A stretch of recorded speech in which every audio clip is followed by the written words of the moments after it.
Thank you, Dr. Samir Al-Ansari, for this introduction. Also, I would like to take the opportunity to thank Dr. Sameh Salim for his outstanding lecture, actually.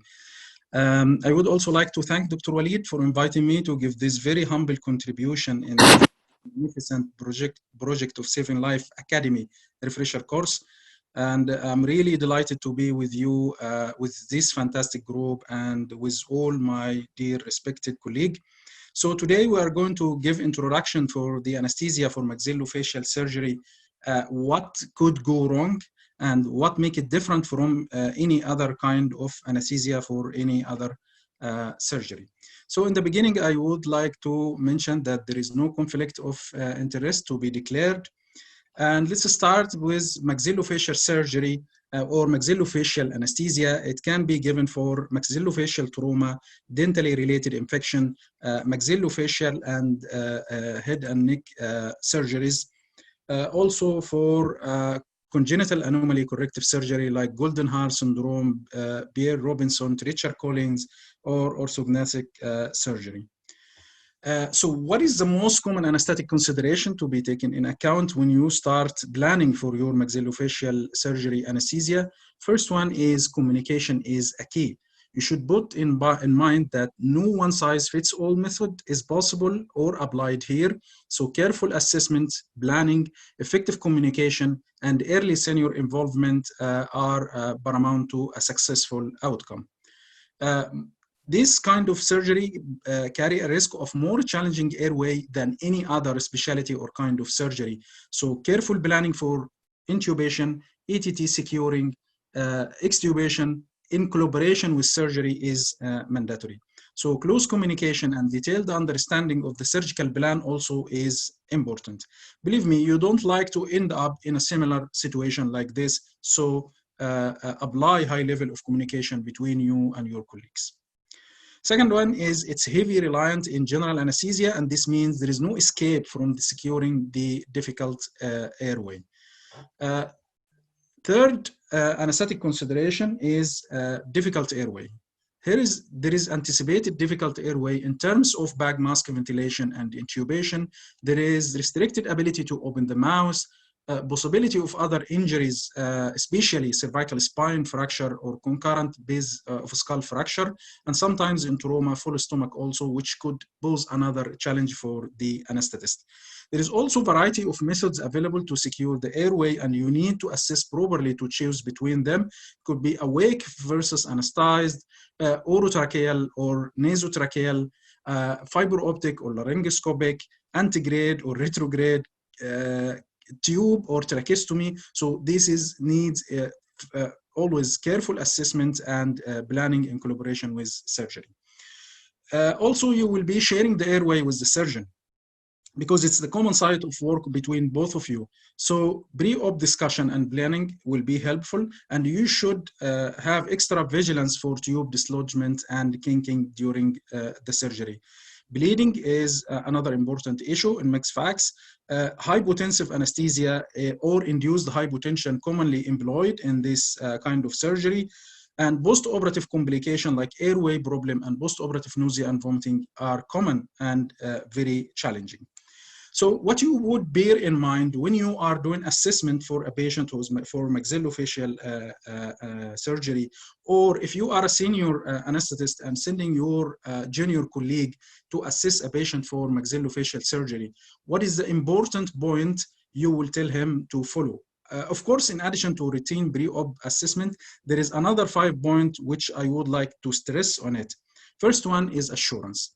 Put in mind that this patient should come in the surgical, to the anesthetic room, calm and ready to cooperate with you. So assurance will relieve the anxiety. You should explain the intubation plan. What is the expectation of patient? Is it realistic or needs to be explained further, and discuss with him the post-operative pain management plan.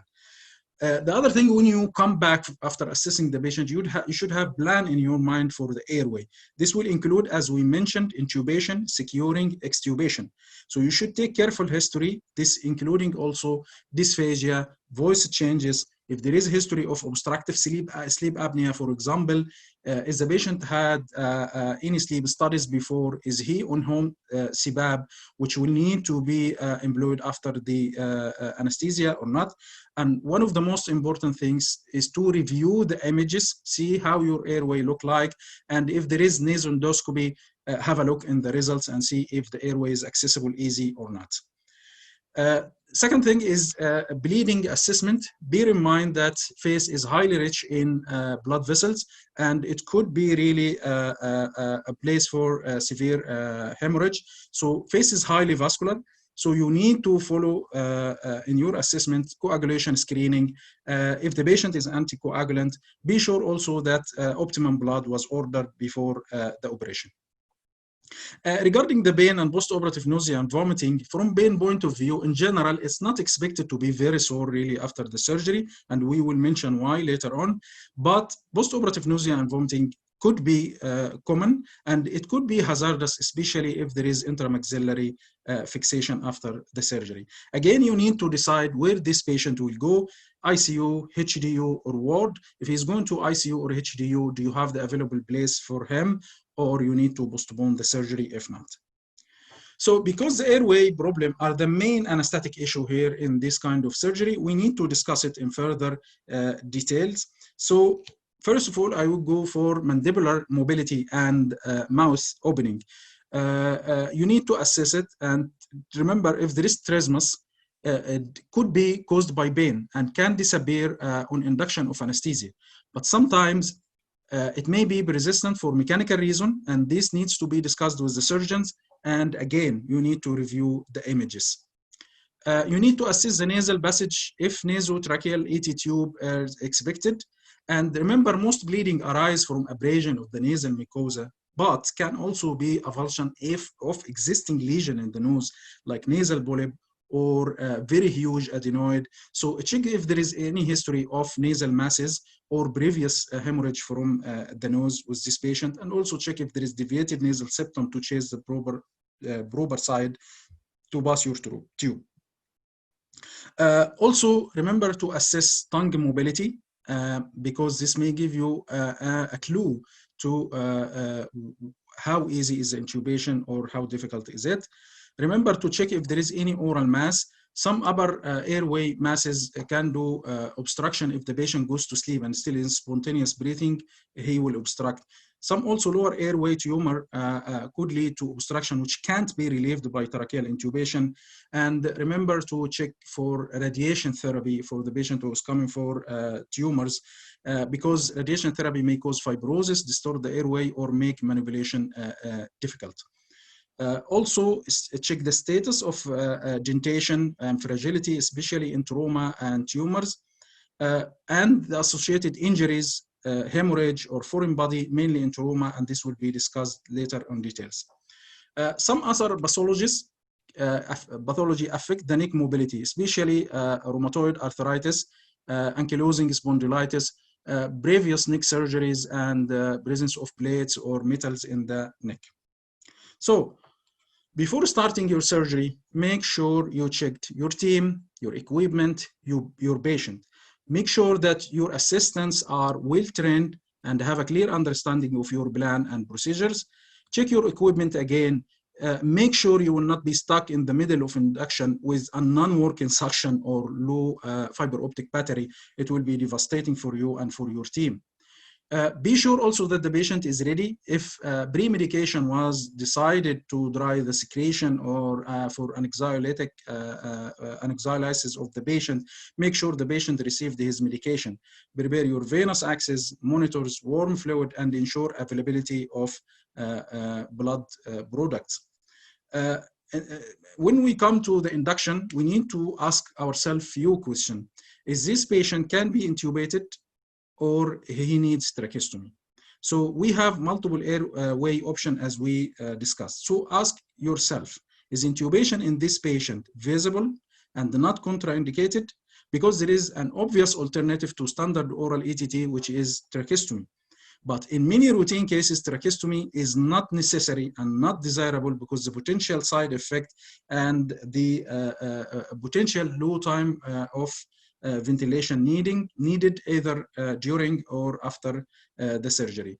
The next question is are rapid sequence induction needed, or we can go with regular induction? Because if RSI is needed, like in facial trauma, especially if difficult airway is expected, this is really difficult situation, require discussion with the ENT, get more help from a senior colleague, get the NET ready for immediate tracheostomy, and assess the situation. Is the patient stable, or we can do it electively, not electively, but we can take our time, or the patient is really going down, obstructing his airway. We need emergency interfere from ENT and do front of neck access.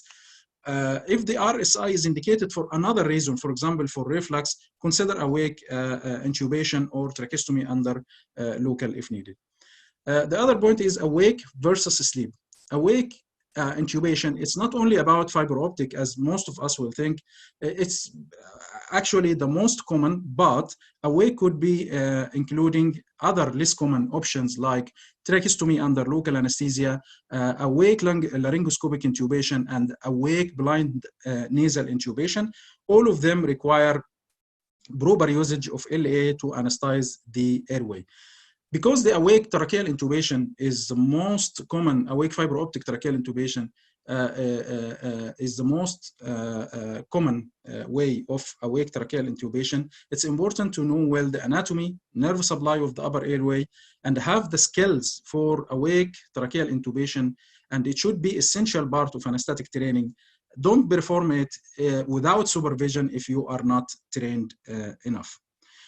I would highly recommend this difficult airway society guidelines for awake tracheal intubation. It's really very important one, and it's free, and it provides a very good protocolized framework for awake tracheal intubation practice.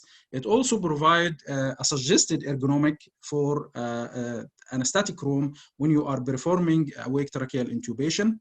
It has also recommended an ATI technique, including the 4 steps: oxygenate, topicalize, sedate, and perform. I want to draw your attention to very important part here in the oxygenate. They recommend high flow nasal oxygen with the rate 30 to 70 liter, which is needs to be revised during the period of COVID. Abide with your hospital policy regarding where to use and the maximum flow of high frequency nasal oxygen during the COVID pandemic. In my own hospital, the maximum rate in open places is 20 liter per minute only. So also it has protocol for managing procedure complication and for management in case ATI in adult has failed. So I would really recommend that you go back to these guidelines and have a look.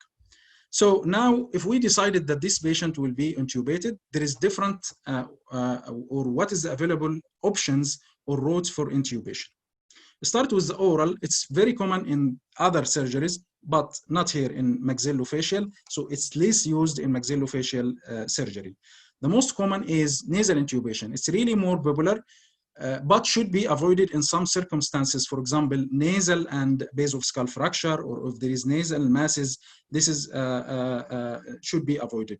Be cautious about posterior pharyngeal laceration, and remember something: if there is intramaxillary fixation needed post-operative together with nasal backing, it's better to avoid, not better, you must avoid and find another way of securing the airway.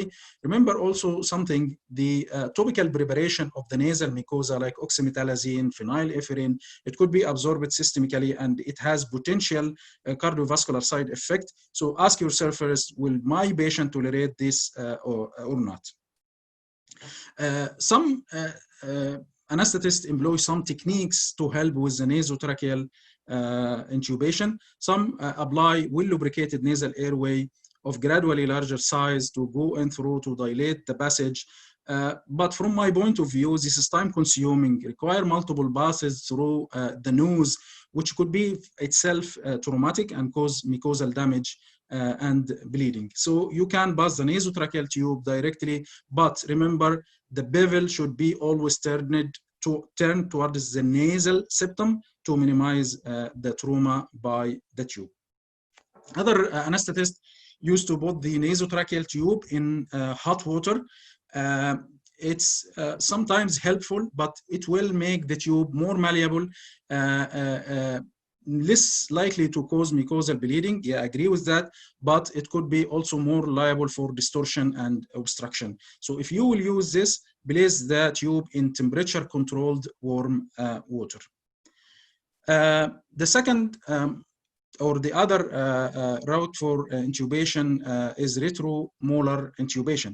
Here, if the patient has missed teeth or has sufficient space posterior to the molar teeth, you can pass armor tube through it and stitch it to the cheeks, and it will be good for maxillofacial surgery. In some patients where they have really healthy posterior teeth, you can extract some of it if the retromolar intubation is the only available way for intubation. But remember always to use armor tube, and this is how it look like. This is not armor tube, this is ordinary tube, but it's really advised to use armor tube. The second one is submental ATT. It's one of other alternative intubation technique. This technique is particularly useful when interoperative intermaxillary fixation or access to the nasal orbital region is required. Also, when retromolar technique is not possible or not desirable, also when tracheostomy is not desirable, you can go with submental technique. It can be achieved through the use of armored endotracheal tube. Remember, the connector of the endotracheal tube, when it's armored, it's really well fixed. You can't move it, so you need to try to move it. If it's removable, that's fine. If not, you need to cut the tube just below the connector and apply the connector of normal tube, connect it well, and use it as a standard oral intubation. After that, this step can be made by surgeon or may be made by you as an anesthetist according to your hospital policies or according to your training. So you need to drape the area around the mouth, do small incision in the right submental area, use hemostat to cause dissection of the soft tissue, put your finger in the mouth until you feel the hemostat. You can push it more to penetrate the mucosa under the tongue, or make a small incision with a scalpel and pass it to the tongue. At this stage, one of your assistants will discontinue or disconnect the circuit, pass the cuff balloon first through this opening, and then the endotracheal tube. If you have a fiber optic available, before securing with sutures, I would highly recommend to pass your fiber optic. Be sure that the end of the tube is 1 to 2 centimeters above the carina only. Don't put it far higher, because there is expected post-operative edema. It may pull the tube outside. Secure it yourself or ask your surgeon to secure it and use it during the surgery. And it can be used in the ICU post-operative if the intubation period or ventilation period is expected to be less than 7, like 5 to 7 days is okay with this tube. When I was searching for evidence for the use of submental tube, I came across this interesting work done by our colleague in Zagazig University. It's a prospective comparative study, was conducted in 32 patients, and they found that submental endotracheal intubation to be more simple, more safe, significantly faster compared to tracheostomy. Also, I found this review article in Journal of Anesthesia Clinical Pharmacology. It has really good review to many studies in this regard, and they came with some important comparative results between different kind of methods of intubation in maxillofacial surgery.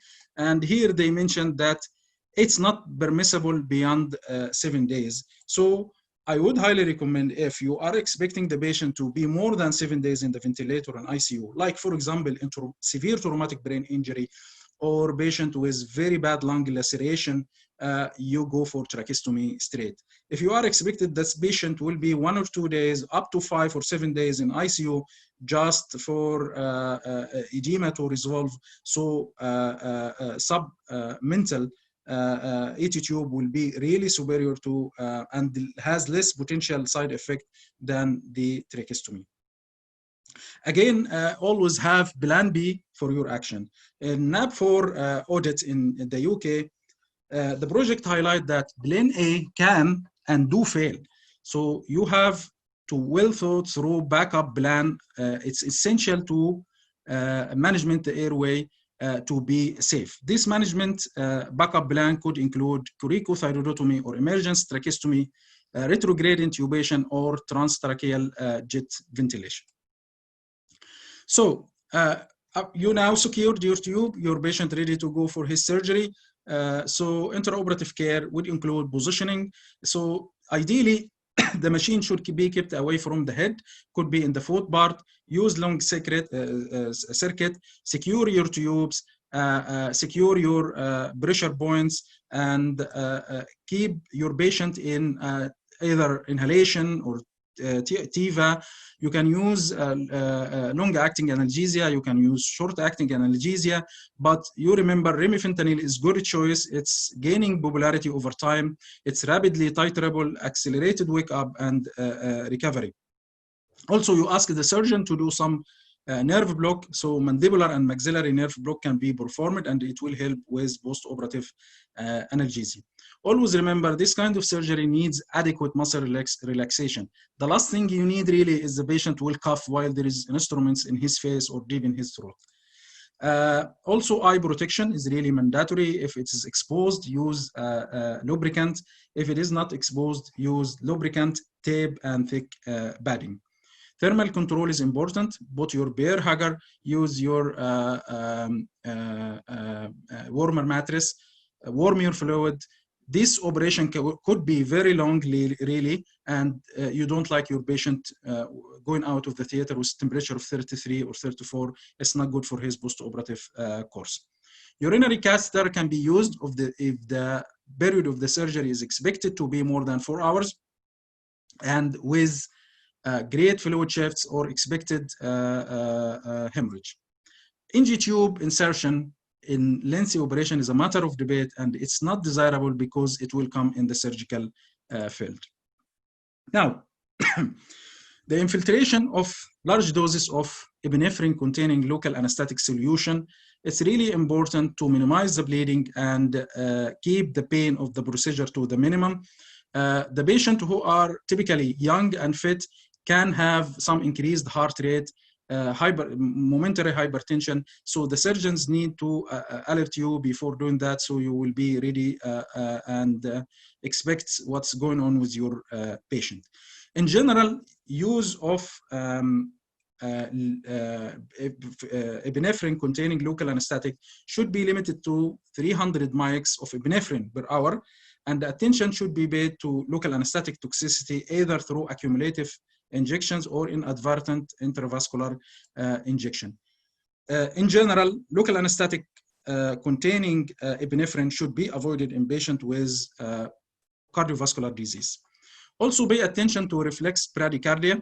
It could happen during delivering of zygomatic fracture or manipulation of orbital fracture, and you need to pay attention to your patient heart rate, and can be treated with anticholinergic such as atropine. Also, sometimes they do what's called force abduction test.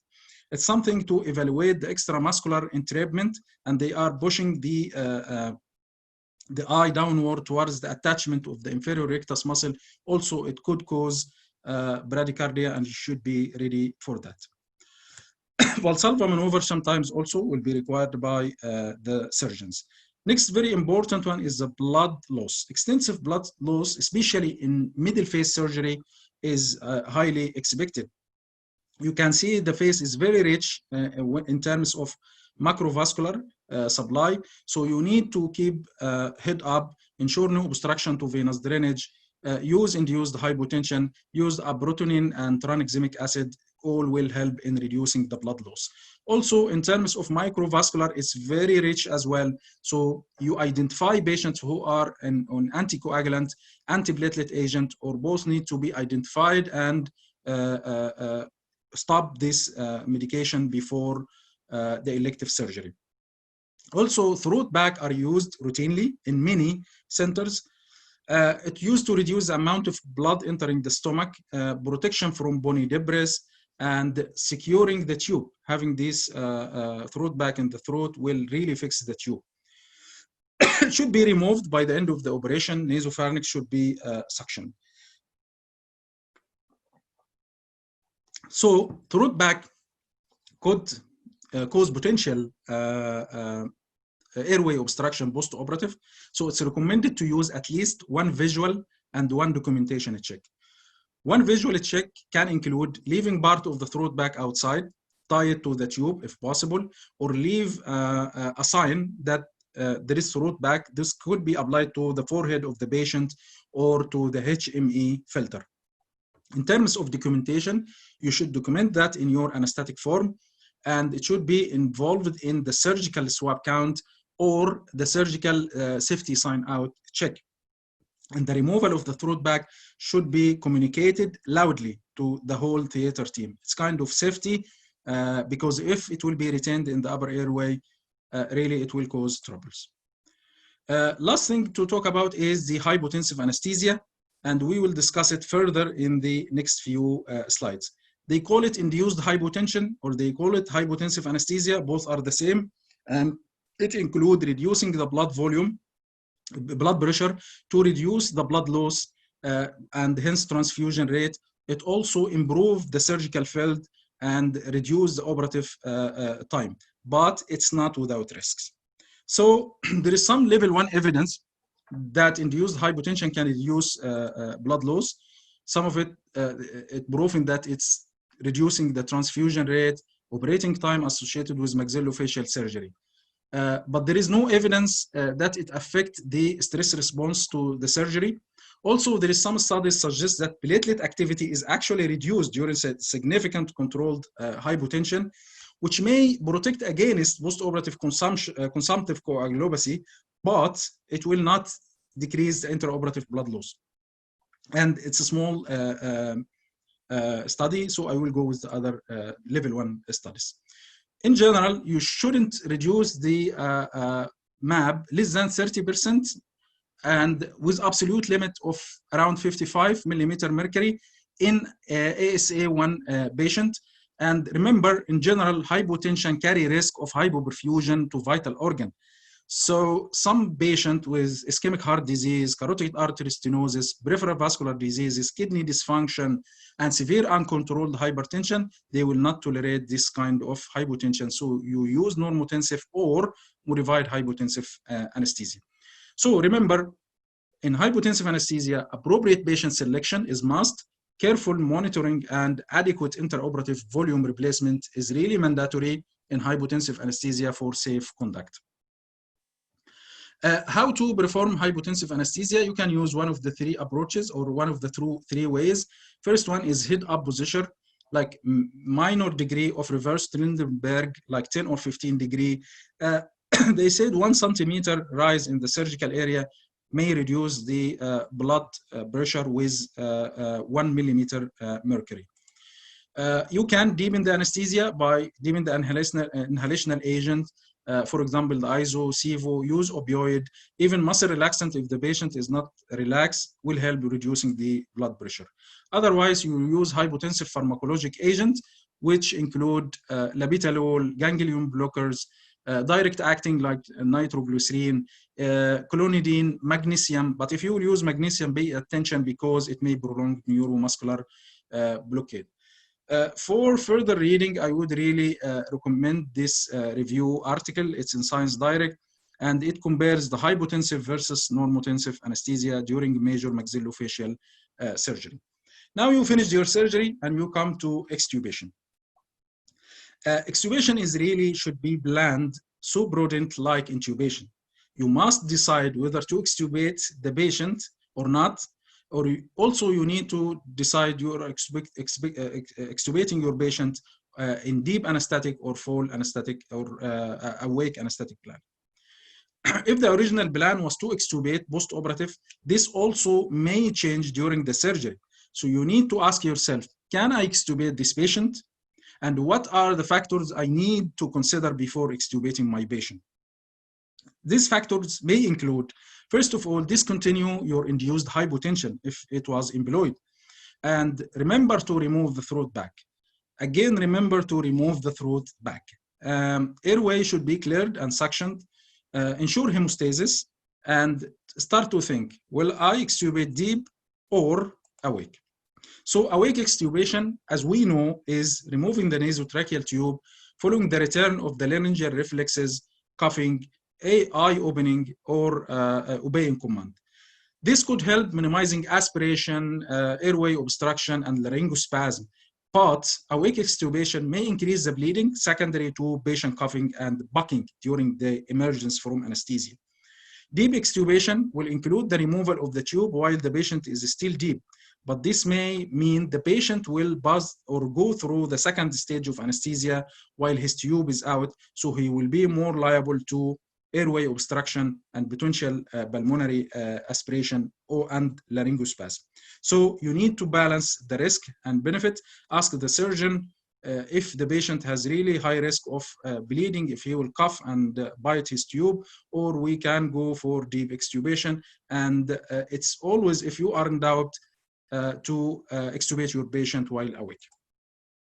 Upper airway edema, you should expect that this degree of edema will be worsened in the first 48 hours after the injury or after the surgery.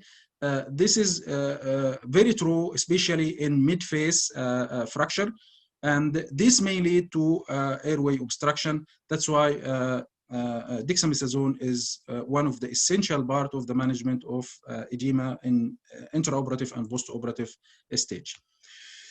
Cough leak test. The question is, use or not? It's not expected in most of the maxillofacial surgery that the edema will extend down to the larynx, but there is no harm to do it.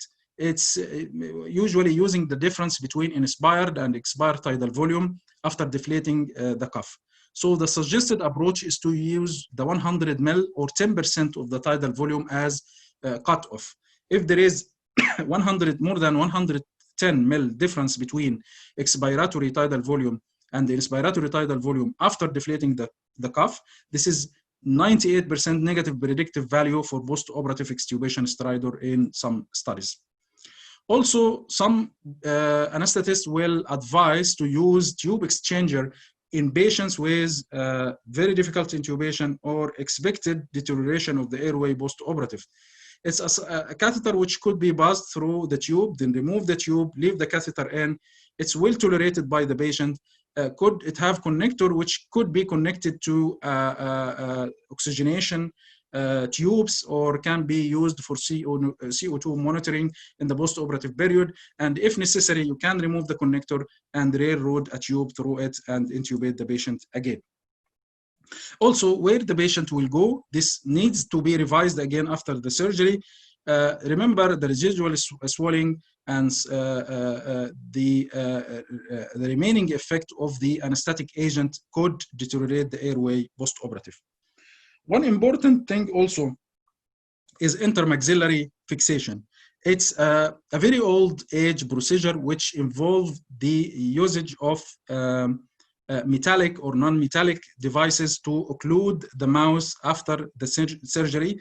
They can use arch bar, dental, intradental wiring, metallic and non-metallic splint. But recently, due to fast development of current ORIF technique, IMF is becoming more and more less popular. But you need to know how it looks like. This is some of its example. This is the arch bar, and this is the AV loop. And here you can see IMF through screw fixation. The most big problem about IMF is if it's decided together with nasal backing. Imagine there is no way for reintubating the patient if he deteriorates. So here tracheostomy is must. This is number one. The other thing is this patient most likely or high liable for post-operative nausea and vomiting. So management of post-operative nausea and vomiting are important in general in Max.Fax surgery, but become paramount with the IMF or intermaxillary fixation because vomiting may be life-threatening in this occasion. Also, if the patient has IMF, it's really important to keep wire cutter must always be kept next to the patient for emergency. This could include vomiting, airway obstruction, or bleeding. So in the post-operative period, there is few things to take about. First, to take care about. First is analgesia. It's really not expected, as we mentioned, that this kind of surgery is too much sore because of a lot of local anesthetic being injected, and the fixation of fracture itself afford kind of pain relief. But remember, there is soft tissue edema, which could bother the patient. That's why dexamethasone administration is important during the first 48 hours. And the other thing is dental surgeries. Consider 5 to 13% of the surgeries which could represent incidence of chronic post-surgical pain. And this could be really problem with the patient, increase his analgesic use, restrict his daily activities, and increase healthcare utilization. The other issue is soft tissue swelling or hematoma formation. Together with the residual anesthetic effect, especially if there is intramaxillary fixation, it could be really very dangerous. So it's advised to use the capnograph as long as the patient is using oxygen mask. You can use oxygen mask which have a port for capnograph. It's early warning more than the pulse oximeter if the patient obstruct his airway. Post-operative bleeding is uncommon, but it's potentially life-threatening because it's potentially airway-threatening. So consider reviewing your patient in post-operative, and remember something: decompression of the hematoma by removing of the clips or sutures for manually evacuating the hematoma with Yankar catheter is important. But sometimes it will not alleviate the airway obstruction adequately because of the edema resulted from the venous congestion during the time of hematoma. So always be careful to that. If it happens, consider reviewing the previous anesthetic sheet, see how his airway was before the surgery, but it's not granted that if it was easy intubation, that it will be easy intubation again post-intubation. The other thing is the post-operative nausea and vomiting, and we warned that it could be life-threatening, especially if the IMF is used post-operatively. So you need to keep something to cut the wires beside the patient in case of emergency. Antibiotic is indicated only if the wound with gross contamination or exposed cartilages can be used in this occasion for 1 or 2 days post-operative, but for proper coverage, you need to go to refer back to your hospital guidelines. If we have another 5 minutes, we can go through a few slides here about one of the two important life-threatening airway obstruction, which is the maxillofacial trauma and maxillofacial infection. So maxillofacial trauma is common, and it happened most likely due to personal violence or road traffic accident or sport injuries. Remember that the facial skeleton is composed of different bone interdigesting with each other, and this is where the fracture happens. The face also is very rich in blood supply. So remember, this patient could be liable for airway obstruction from bleeding. And the significant portion of this may go unnoticed if the patient is unconscious, because the blood will accumulate in his airway, pharynx, and stomach. The other thing also, this maxillofacial trauma is always associated with something else. There is another catastrophe behind. This includes laryngeal fracture, which could be worsened with instrumentation, cervical spine injury, which will limit the neck movement, and it will pose a really hazard or problem with moving the neck, and it could cause spinal injury. Remember, the maxillary and mandibular injury could also be bleeding a lot, and soft tissue and neck injury could lead to edema, which will obstruct the airway. Always remember ABCD, follow the ATLS protocol for this kind of patient in ED. And remember the signs of impending fracture. Don't wait until impending obstruction. Don't wait until the patient is really obstructed, because dyspnea and stridor are late sign for obstruction. So other sign like drooling, tracheal deviation, trismus, especially if associated with bleeding, subcutaneous emphysema of the neck, voice changes, presence of burn together with the trauma, all these changes must be followed up. One more thing is the classification of facial trauma. So facial trauma include the lower third, middle third, upper third. The lower third including the mandible, and it has little impact on the airway. You don't need to worry a lot about it unless there is huge large sublingual hematoma. The fracture of the mid-face is more dangerous, and it could lead to severe hemorrhage, and it could lead to airway obstruction. Epistaxis is very common in this kind and should be managed with any kind of commercial device like rapid rhino or Phyllis catheter or any other tamponading device as in this photo. This mid-face surgery will be further classified to three kinds of Lefort, Lefort 1, Lefort 2, Lefort 3. It was classified by a surgeon called Lefort, and it was used in a skull of cadaver, which may not really represent the true Lefort fracture in real life. So Lefort fracture 1, including the mandible or at the level of nasal fossa, causing separation of the palate. Lefort 2 will involve the maxilla, nasal bone, and medial aspect of the orbit, and Lefort 3 called craniofacial disjunction because it involves separation of the facial skeleton from the cranium. This is how it looked like. Remember something in Lefort 1, something to remember it. Lefort 1, speak no evil. Lefort 2, see no evil because it involved the orbit. Lefort 3, hear no evil because it includes the zygoma. And it needs CT for diagnosis. And as we mentioned, can sometimes happen like together. And it was described in cadaver, so it doesn't really represent the true fractures in true life. The last one is the fracture of the upper third, which is really important for us as anesthetists because it may involve the base of the skull where we need to pass our tubes.